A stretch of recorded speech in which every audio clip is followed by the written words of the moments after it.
السلام علیکم. اعوذ باللہ من الشیطان الرجیم. بسم اللہ الرحمن الرحیم. السلام علیکم. روحی عبید اور عبید علی، سینٹر فار کوالٹی سائنسز. آپ کا سوال اور ہماری کوشش جواب دینے کی.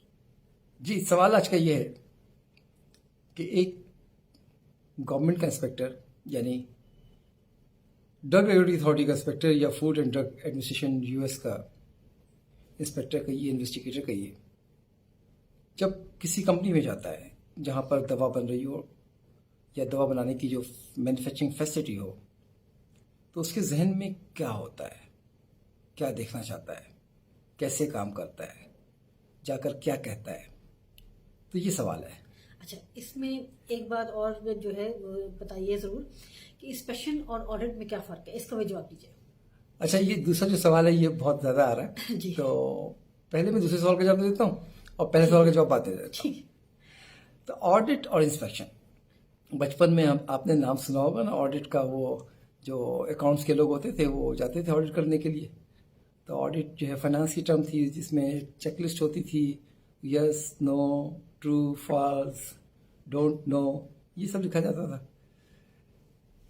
کہ مطلب ہے نہیں ہے، اس میں خدا نخواستہ کوئی وہ ڈسکرپنسی تو نہیں ہے، کوئی پلس تو نہیں ہو گیا، کوئی مائنس تو نہیں ہو گیا. یہ سب باتیں لکھی جاتی تھیں نا، یہ آڈٹ کراتا تھا، اس کو دیکھا جاتا تھا.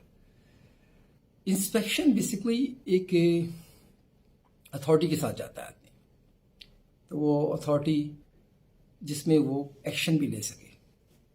تو انسپیکشن کسی اسٹینڈرڈ کے اگینسٹ ہوتی ہے. اسٹینڈرڈ سے مطلب یہ کہ جو گورنمنٹ کے قوانین ہوں یا جو آپ کا اسٹینڈرڈ ہو، اس کے اگینسٹ آپ اس کی کمپلائنس دیکھ رہے ہوتے ہیں.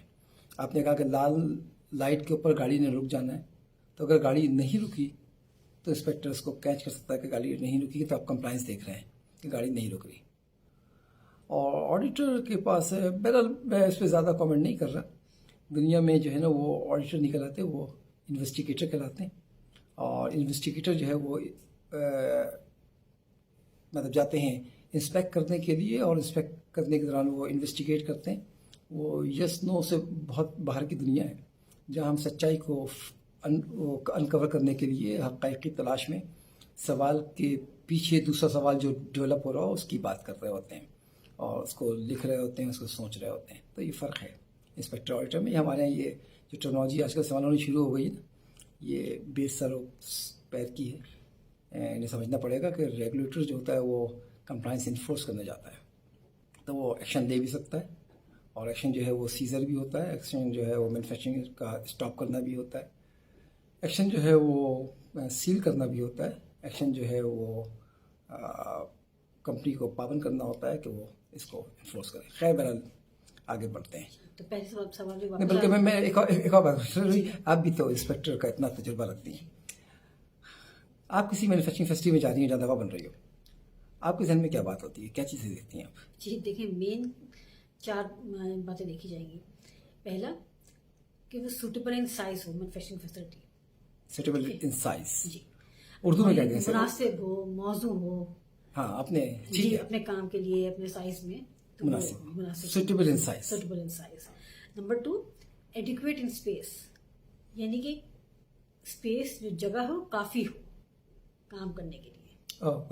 جی، تو اگر میں سوٹیبل سائز کو ایک مثال سے بتانا چاہوں تو یہ کہ اگر آپ کو 70 لیٹر کا بیچ بنانا ہے اور آپ کے پاس جو مینوفیکچرنگ ٹینک ہے وہ 200 لیٹر کا ہے، تو وہ اس کام کے لیے مناسب نہیں ہے، یعنی کہ سوٹیبل نہیں ہے. ہاں، وہ 35% بن گیا نا. جی، تو وہ مطلب وہ قریب نہیں رہا. جی جی صحیح ہے. جی. اچھا، ایڈیکویٹ اسپیس کو میں بات کروں کہ آپ سیرپ بنا رہے ہیں مینوفیکچرنگ ٹینک میں، تو آپ کیا کریں گے؟ آپ مینوفیکچرنگ کریں گے بیچ کی، ٹھیک ہے، اس کے جب تمام پروسیس اسٹیپس کریں گے، پھر اس کی کلیننگ کریں گے، مشین کی مینٹیننس کریں گے، یعنی ٹینک کی مینٹیننس کریں گے. تو اس سب کے لیے جو بھی آپ کام کریں گے اس کے لیے کافی جگہ ہو.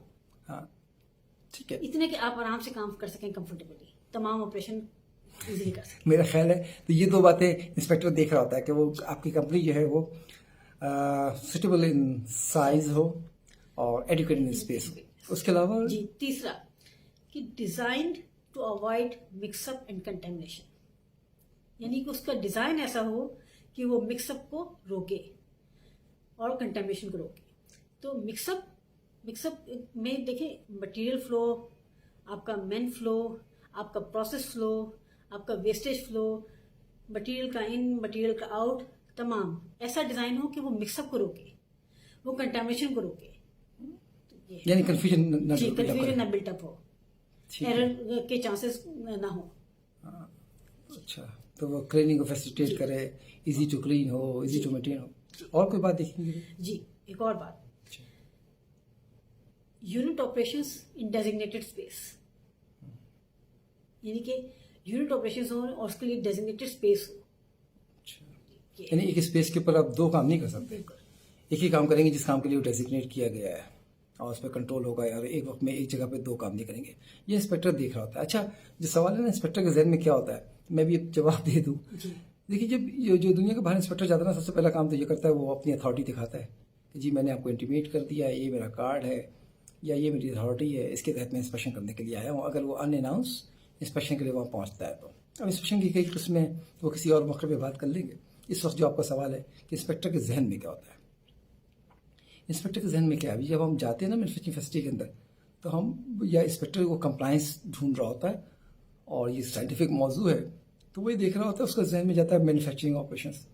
تو جہاں آپ پروڈکشن کر رہے ہیں وہاں پہ تمام چیزیں کنٹرول میں ہیں یا نہیں ہیں، وہ دیکھ رہا ہوتا ہے کہ آپ کا جو بھی اسٹیٹ آف کنٹرول ہے وہ کتنا مینٹین ہے. وہ یہ دیکھ رہا ہوتا ہے کہ آپ کسی بھی نان کمپلائنس کو، کسی بھی ڈیویشن کو کیچ کر سکتے ہیں کہ نہیں کر سکتے. کوئی موقع آتا ہے ڈیویشن کا تو آپ لکھتے ہیں یا نہیں لکھتے، کتنا آپ کا جو کام ہے وہ انٹیگریٹی کا ہے، رائٹ ٹائم پر آپ پروسیجر کو فالو کر اس کو ریکارڈ کرتے ہیں یا نہیں کرتے. تو ریکارڈنگ کے اوپر اس کی بڑی توجہ ہوتی ہے. اسی توجہ ہوتی ہے کہ جو آپ کا جو مینوفیکچرنگ پروسیس ہے جہاں پہ پروڈکٹ پروڈیوس ہو رہی ہے وہ اس کے ڈائیو لگاتا ہے، وہ دیکھتا ہے کہ تمام پروسیجرز جو ہیں وہ کنٹرول میں ہیں، جیسا لکھا گیا ہے ویسے ہی کر رہے ہیں. اور جو آپ کا ان پروسیس کنٹرولز ہیں وہ ان پلیس ہیں یا نہیں ہیں، جو آپ کی فیسلٹی ہے اور اکوپمنٹ ہیں وہ easy to clean, easy to maintain ہیں یا نہیں ہیں. آپ کی جو ایئر سپلائی ہے وہ کوالٹی آف ایئر جو کلیم کر رہی ہے وہ پہنچ رہی ہے کہ نہیں پہنچ رہی ہے، انوائرمنٹ مانیٹر کیا جا رہا ہے یا نہیں کیا جا رہا ہے. یہ سب وہ ایریاز ہوتے ہیں جس کو وہ دیکھنا چاہتا ہے. پھر وہ دیکھتا ہے کہ آپ کے پاس کوئی اگر فیلئر ہو جائے، کوئی اسپیشن سے باہر چلا جائے تو آپ انویسٹیگیٹ کیسے کرتے ہیں، آپ کنٹینیوس امپروومنٹ کیسے کرتے ہیں، آپ کے پاس پریونٹیو پلانس کیا ہیں، آپ کیسے پریڈکٹ کرتے ہیں کہ کیا غلط ہو سکتا ہے، آپ کیسے اپنے پروسیس کو ویلیڈیٹ کرتے ہیں، کیسے اس کے اوپر کنٹرول انشور کرتے ہیں. انسپیکٹر ان سب چیزوں کے لیے اپنی گواہی دیکھ رہا ہوتا ہے اور ساتھ ساتھ چیزیں جمع کر رہا ہوتا ہے. اور جمع کرنے کے بعد وہ آپ سے شیئر کرتا ہے کہ جی یہ میری آبزرویشن ہے. پوری لسٹ آف آبزرویشنس وہ آپ کے سامنے رکھتا ہے اور اس لسٹ آف آبزرویشن کے اوپر آپ ڈسکس کرتے ہیں. تو اگر انسپیکٹر کی آبزرویشن غلط ہے تو وہ اس کو ختم کر دیتا ہے. اگر آبزرویشنس، کیونکہ ہمیشہ وہ آبزرویشنس کو دو عکس میں دیکھتا ہے، ایک تو جو قانون کیا کہتا ہے، قانون کی وائلیشن میں، اس کے بعد وہ دیکھتا ہے کہ اس آبزرویشن کے نتیجے میں جو ہمارا الٹیمیٹ کریٹیکل کوالٹی ایٹریبیوٹ ہے یا جو کمٹمنٹ ہے یا جو پرومس ہے وہ کتنا متاثر ہوگا. تو اس مثال کو وہ سامنے رکھتا ہے اور سامنے رکھنے کے بعد وہ آپ سے ڈسکس کرتا ہے. اگر آپ اس کو مطمئن کر دیں کہ آپ کی آبزرویشن جو ہیں وہ مس کیلکولیشن ہے، مس ججمنٹ ہے، تو اس کو وڈرا کر لیتا ہے. ادروائز وہ آبزرویشن جو ہے وہ لے کے چلا جاتا ہے اور بعد میں فارمل اس کے اوپر پروسیڈنگ ہوتی ہے. تو یہ جو نیوٹرل انسپیکٹرز ہیں دنیا بھر میں، عمومی طور پہ دنیا میں انسپیکٹرز جو ہیں وہ نیوٹرلز ہیں اور کنٹرولز ہیں. تو یہی طریقہ ہے، پہلے انفارم کرنا، پھر جانا، پھر آبزرو کرنا، آبزرویشن کی ریکارڈنگ آپ کے سامنے رکھنا، آپ سے گفتگو کرنا، آپ کو موقع دینا کہ آپ اس کو اپنا جسٹیفائی کر سکیں. جی ڈیلی کلوز آؤٹ میٹنگ ہوتی ہے اور اس کے بعد اس کو اسٹیبلش کر دینا. اچھا یہ بتاتے چلیے کہ عموماً انسپیکشن کتنے دنوں کی ہوتی ہے؟ میں اس پہ ڈسکس کریں گے. جو انسپیکشن ہے نا، یہ جو اگر دیکھیے آپ 2 مہینے کی انسپیکشنس ہیں، مستقل 2 مہینے کی. کیونکہ انسپیکٹر کو ہم انویسٹیگیٹر کہتے ہیں نا، انویسٹیگیٹر انویسٹیگیٹ کرنے جا رہا ہوتا ہے. پھر پری اپروول انسپیکشن کچھ اور ہے، پوسٹ اپروول میں کمپلائنس انسپیکشن کچھ اور ہے، پھر اس کے بعد یہ فل انسپیکشن کچھ اور ہے، ایبریویٹڈ انسپیکشن کچھ اور ہے. پھر اگر آپ فار کاز انسپیکشن میں جا رہے ہیں یا فالو اپ انسپیکشن جا رہے ہیں تو وہ سب الگ الگ ہے. تو بہرحال جی بہت شکریہ. مجھے امید ہے کہ ہم نے آپ کو جواب دینے کی کوشش جو کی ہے وہ آپ کے لیے فائدہ مند ہوگی. السلام علیکم. اللہ حافظ.